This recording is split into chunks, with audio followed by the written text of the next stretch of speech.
Hello, everybody. My name is Mike Hernandez, and I spent 27 years in the convenience store industry, starting with the graveyard shift and working my way up to become a district manager. And I'm recording these videos, creating this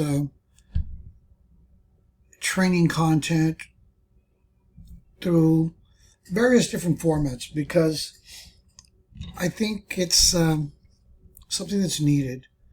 And all the places that I worked, all the companies that I worked for, it was just so hectic all the time, so chaotic that um, it was difficult for people to get the training and development they really needed without being thrown in and whatnot, right?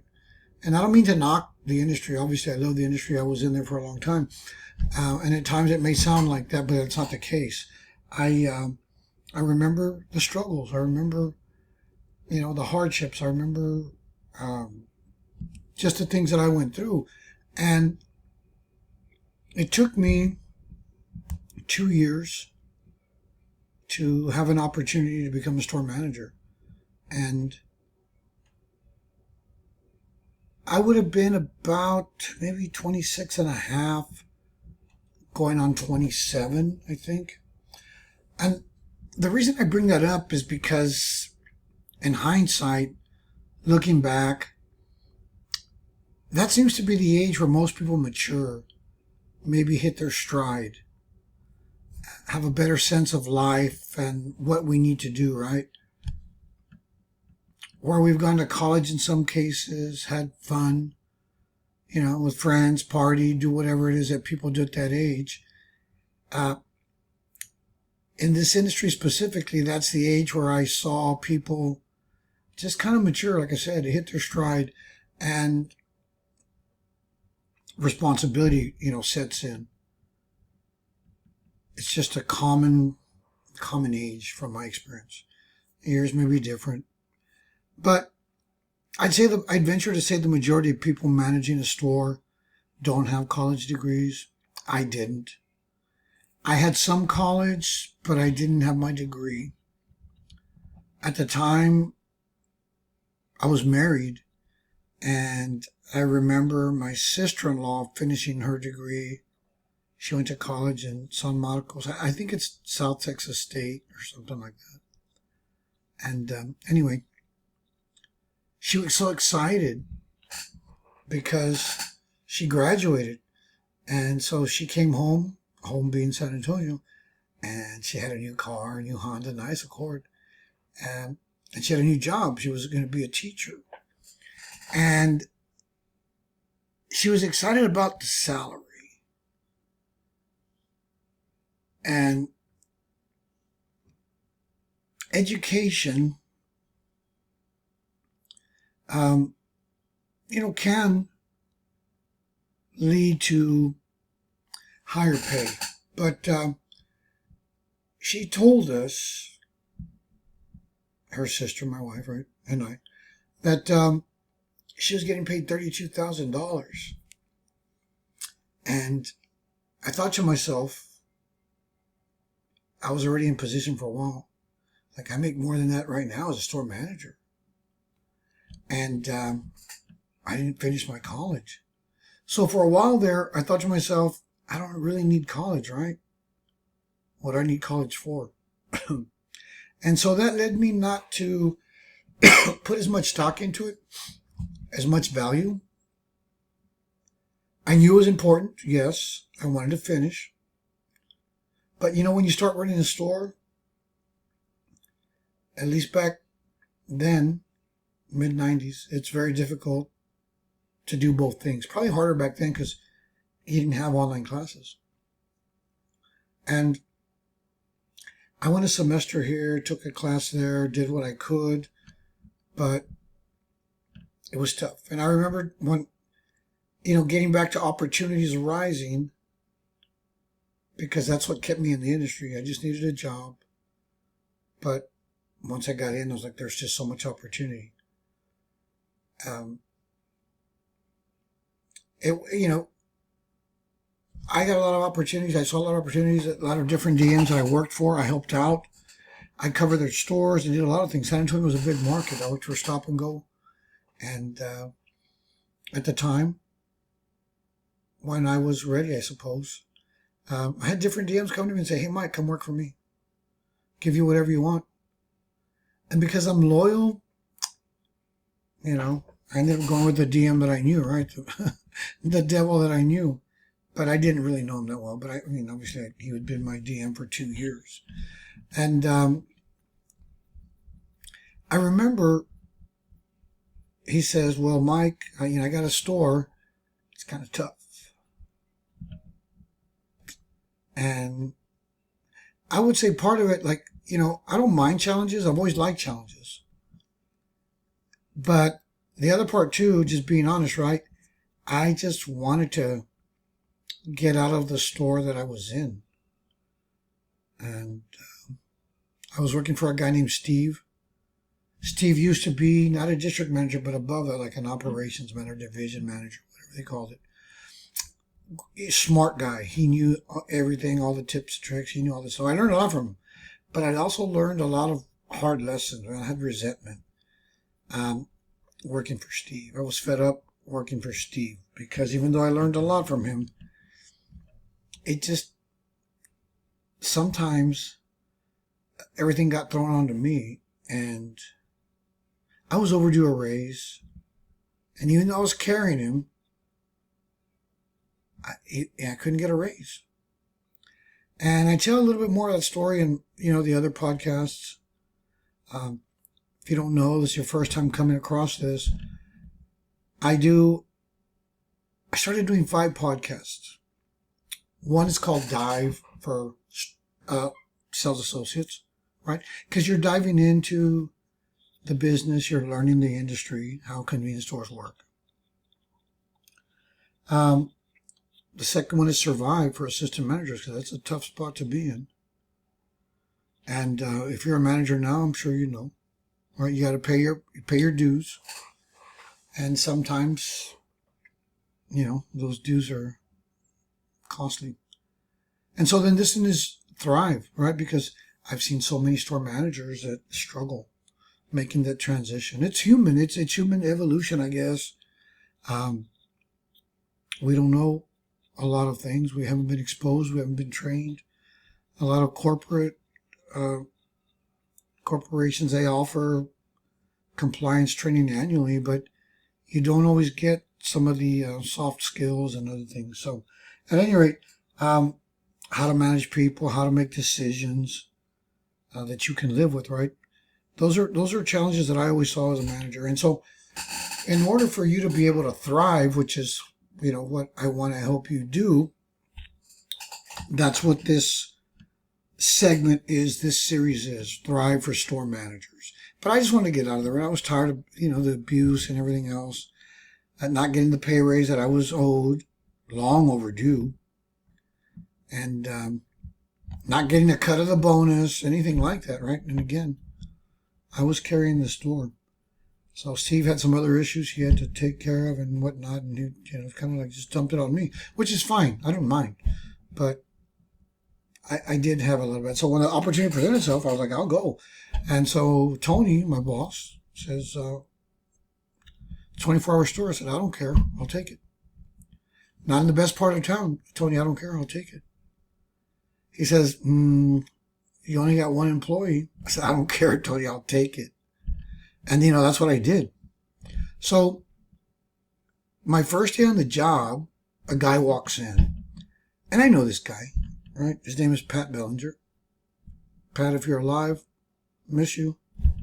Not rest in peace. I knew Pat because we both helped out at a location that was kind of in between our stores, right? There was a lady named Jan. And she was a store manager, very nice lady, but she needed help. So Pat used to work second shifts and then go to his store and work graveyards. I'd work second shift at my store and then go work graveyards at Jan's store to help her out, right? So anyway, I see Pat. I'm like, man, Pat, I'm I'm glad it's you. At least I know you, right? And I mean, he said, pretty much verbatim, he said, well, fella, so before you get too excited, I've got some bad news for you. Just got back from the doctor. I've been having chest pains. I'm going to be out for the next 2 weeks. That was my first day on the job as a manager. 24-hour store. No employees. So I want you to think about what you might have gotten into. I don't know. I don't know that there's been a tougher spot to land in, right? But I'll tell you this. I learned a lot of lessons, experienced a lot of frustration, a lot of, what do I do, right? So be truthful. When you borrow help, when you need help, you need something covered. You need a shift covered, right? You've already done doubles and you need somebody to, you need a break. I'm not lying. You're going to get help from other stores. Some managers are going to come across like they're helping you, but they're not sending you their best employees. And you don't know me, but I think that should establish trust. That should establish I'm not BSing you. You get the employees that come in, ride the clock, don't do much.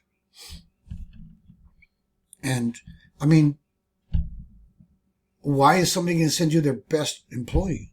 Most people won't. You might have for a few rare ones, right? But most people, they're going to send you their worst employees. Because instead of them taking the cash losses, instead of them taking the shrink, the people hanging out and visiting and the phone always ringing or whatever the case is, right? That comes along with, the baggage that those, bad employees, poor performers have. They'll gladly send them to you. Oh, yeah, I got somebody who can help you. And I remember coming in, right? 24-hour store. Geez, I didn't really have a choice. And I'd come in. The store was dirty. I'd find wrappers, cash shortages. And I used to get so upset. And it was very difficult at that stage for me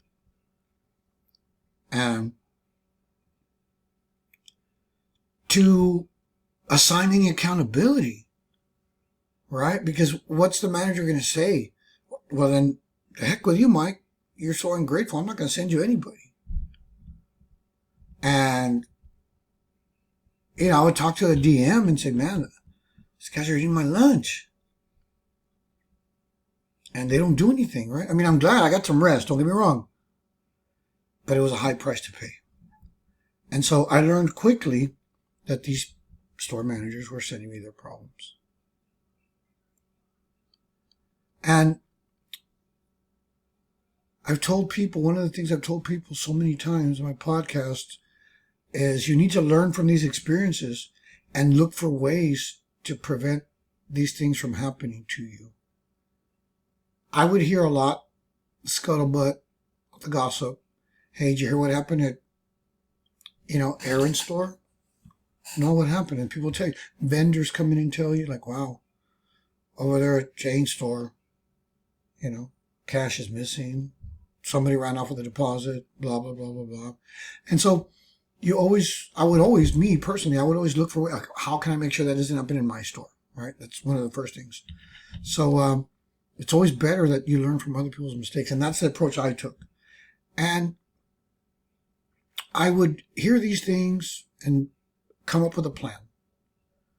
Devise a process, a strategy. Even though it hadn't happened at my store yet, I wanted to make sure that it never did. And I put a lot of systems in place. A lot of my way of thinking, that's how I developed it from those first 6 months there. And that's how I got to be where I am. And one of my mantras, one of my things is you do the work up front, right? Prevention, an ounce of prevention. And I've always been willing to do that kind of stuff up front. Hey, this is a prime example, right? A lot of people have the experience, right? Um, if I can help develop people, if I can help you get comfortable in your position as a store manager, if I can help you bonus, that's a goal of mine, right? And if I can help reduce that turnover, same thing, right? Because those are things that I learned. When you have a 24-hour store and you don't have any employees, you have one. You learn to value, but you also have to learn the accountability part, right? Got to make people accountable. You cannot let things get out of control. So I had a hard time. It took me about 6 months and the help of a guy named Nick Santos, rest his soul, God rest his soul. He was a DM. He wasn't my DM, but he finally went by and conducted some interviews for me. And I'm talking months, right? Didn't have anybody. For a while, there was just Pat and I. Pat and I was splitting the shift. I'd go in, well, technically 7 to 7, and Pat would work 7 to 7. Of course, as a manager, you got to get in early, you got to do paperwork, you got to count money, and then at 7 o'clock, I'd have to make sure everything was stocked, all the trash, everything, the bins, the barrels, full with ice, everything, grill, everything, right? Have everything ready for Pat. Pat was an older gentleman, right? And at any rate, that's what we did for the longest time. And I remember this is how hard it was and how sad of a situation it was. There would be some meetings, right? Some trainings for store managers, how to interview, how to hire people. And I couldn't go because I didn't have any coverage. That's horrible. I can laugh about it now, but my gosh. But before I decided, hey, you know what, I'm not taking any help from anybody. We were having bad audits. I think my first 2 audits were bad because these employees were stealing. They were, from other stores coming, eating stuff, grazing, giving stuff away, whatever the case might be. I'm talking about $2,000 shortages, probably $2,300. And there were a pair of auditors. And I'm big on people. I'm not, if you see me, a lot of people think, well, I'm not the biggest extrovert, right? I never have been. I've always been kind of more of an introvert and tend to keep to myself. But in business and in my job, I'm a teacher right now, currently. It's people, right? And so I always try to tip my hat and mention people. It's big because without those people, yes, I did a lot of the work. Yes, I did a lot of the crappy work. I did a lot of work nobody else wanted to do. But without these people and their input, good or bad, there's no way I would have evolved into, where I'm at right now, right? So 2 auditors, Michelle and Peggy, and they were very strict. And I'm just going to be honest, right? Most people didn't like them. They hated them. And it's like, oh my God. If you've heard of an angel of death, these were like 2 angels of death. That's the perception everybody had, right? So that's just how strict they were. But I remember, if you're doing anything wrong, they're going to know you. And I think that's why a lot of people didn't like them, because they did their job. And they were strict. But anyway, so first time I'm doing a store walk, and I'm asking questions. So, hey, what about this? And how about this? And, I just got to a point where, that's how I was learning. I needed that source, right? And when my boss comes, right, he shows up, and what's the first thing he wants to know? How did it come out? They're like, it wasn't good, Tony. But they're like, Tony, this guy's going to be a great manager. And so the next time they came back, there was some progress. Second time, still bad. Not as bad. And after I stopped accepting help from other stores, great audits. And I'm not blaming the store managers, right? Although I kind of give you my, the reality, right? And you have to know it's true. Maybe you've done that yourself, right? I mean, come on. Um, so that's just kind of what cleared things up. And I had an employee one time. I'm not gonna say I never had bad audits. Every now and then there's something would pop up. But I had one guy, he was sneaking stuff out the door. And this is how I caught him, because I would walk, when I'd get home, I'd walk the store locked. And I noticed there were items in the back seat of his car that we sold. And I didn't say anything to him. But I went back and I would watch the video. And I would see him kind of sneaking around and then trying to go out the front aisle out to the car. Or his wife would come in. All right. Anyway, if I wasn't aware and I wasn't looking at these things, so I was able to catch things a lot, earlier than I think a lot of people. Everything leaves a paper trail. There's always a trail. There's always signs. You just got to be looking, right? And once you know what to look for, it gets easier. The signs you get, they're easier to read. But nonetheless, it took me 6 months to get staff. Nick would come in, do some interviews, finally got some people. And I'll tell you what, it changed the way I treated people. Not that I treated them badly, but I wanted to make sure that I did not get in that situation again. The one I was in before Nick, how bad it was.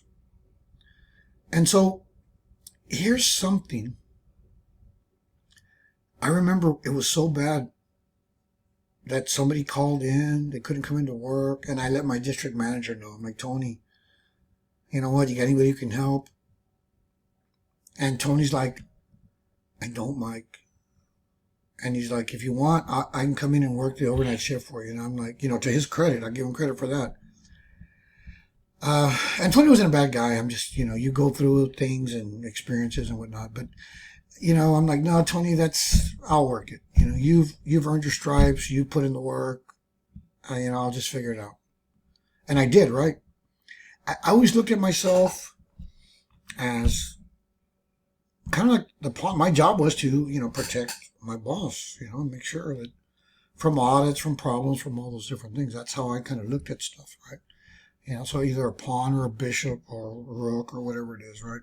But that's kind of how I looked at stuff. So, when I did get help, I wanted to make sure I took care of them and that I supported them. Because, that's the one thing that I would always see around me, and I never understood this. As a manager, as a district manager, going from Texas to Oklahoma to Kansas to Arizona, New Mexico, Missouri, Illinois, Tennessee, all these places I've been. I never understood how somebody can be working 70, 80 hours a week, finally get staffed, and then they just think they're going to slack off. I get it. Take a day or two, maybe a couple of days. You need to recharge. But these managers always find themselves back in the same thing because now they're not protecting what they have. So, you know it. You know some people like that. Maybe it's you. I hope not. But when you have that, you got to support it. You got to take care of that, right? And you have to invest in that, and you have to make sure. Because once you get that set up, life gets so much easier. And I was struggling to work 40 hours a week. And I'd see everybody else around me working 60, 70 hours a week. And I used to feel bad for them. But I'd go help them, try to get things straightened out, clean up their stores, clean up the coolers, go through all their paperwork, do whatever I had to do, right? And a week later, they were back to the same old mess. So then I just finally said, they do it to themselves. And I had a difficult time. But it's bad for morale when you see these types of things going on. And I remember Manny Diaz, he was the guy, I'm pretty sure it was Diaz, or I think so, I don't remember. Manny did training, and he used to say, you're going to see a lot of managers, they walk around with one foot in a bucket of doo-doo, right? They're always, and you hear them coming, clank, clank, clank, and you smell the manure, the crap. Always complaining, always unhappy, always in a bad mood, because they aren't getting a handle on things. And it's true. Clank, clank, clank. And I make that sound, I know you know somebody like that, right? Yeah, so my first experience wasn't the best, but because of the way I think, it was the best thing that could have happened. I mean, I'm not saying somebody didn't have it worse. I don't know that, but that's a damn hard spot to be in. It's a hard spot to survive. 6 months into it, if it wasn't for Nick, man, it would have been tough. After Nick came in, got me some help, and before the year was out, all the tours, big wigs would come in, big shots come in, and not my boss, but his boss would take him to my store to start off the tour, because they wanted to start off on the right foot. Less than a year into my management position tenure, right? And I'll tell you one day what old Steve, who was my boss, Tony's boss, Steve, what he told, a conversation. There was somebody else was coming in. His name was Roy Farr. Anyway, but that's something else. So anyway, within a year, I started getting groomed to be a district manager, getting a little more responsibility, going and doing projects, things of that nature, which I think was pretty good, right? But it just goes to show really that, what you put into it is what you're going to get out of it. Create your own opportunities. I've always felt that. And I was staff now. I trained all of my employees. They could all do the job of an assistant manager. They just couldn't be the assistant manager for varying reasons, right? Pat had 2 kids. One of them had some special medication needs. He could only work at night because he needed to be there when she was asleep. Pam, single mom, only saw her kids on the weekends, really, because they were out of school. She couldn't do it. Ed, great guy, strong candidate, and he eventually ended up taking over that store. But at the time, he didn't have a vehicle, so he couldn't do deposits. And there was a guy named Jay who was in the Air Force, and he was only part-time, so he couldn't do that. So even though I was getting less time, right, I had everything set up, I was still working 7 days a week. I had to go do those deposits, count the money, do the deposits. All the paperwork, I'd get there on a Saturday, Sunday, all the paperwork's done. Just got to count the money, right? Take the deposit, and that was it. But it's still 7 days a week. So anyway, that's how it was. And so I learned the value early on about taking care of your people. You have to. And if you're a new manager, there's going to be pain. And I want to tell you, there are enough headaches in this business. You don't need to create any more of your own. And that's one thing I always did, right? Register goes down, the pumps go down, people get mad, long lines. Some things you can't control, but the things that you can, don't create more headaches. Don't take advantage of your employees. Don't shy away from addressing issues. That's, one of the biggest things that I see. Don't be afraid to make a decision. I used to tell my managers, look, if you can live with the results, the good, or even the consequence, make the decision. That's it. You know the answer. You know what needs to happen. You just don't want to take responsibility. You don't want to make that decision. But until you do that, you're going to have a hard time, right? You can't put it into your boss's hands. That's what you're there for. So that's what I have for now. Congratulations if you're newly promoted. If you've been here a while, keep your head down, put in the work, and you'll figure it out. But you can't do things by yourself. You need to have a team. And this is going to be kind of corny, but I remember when I was a kid, my dad would always, piece of string, and he'd tell me, push the string. If you ever tried that or you've ever heard it, you know what I'm talking about. You can push the string and it's not going to go anywhere. But if you pull the string, meaning if you lead the string, it's going to go wherever you lead it. Same thing with your employees, right? But I do a lot of things, and I'll show some of those things later. But I require a lot of technology. I'm just one person.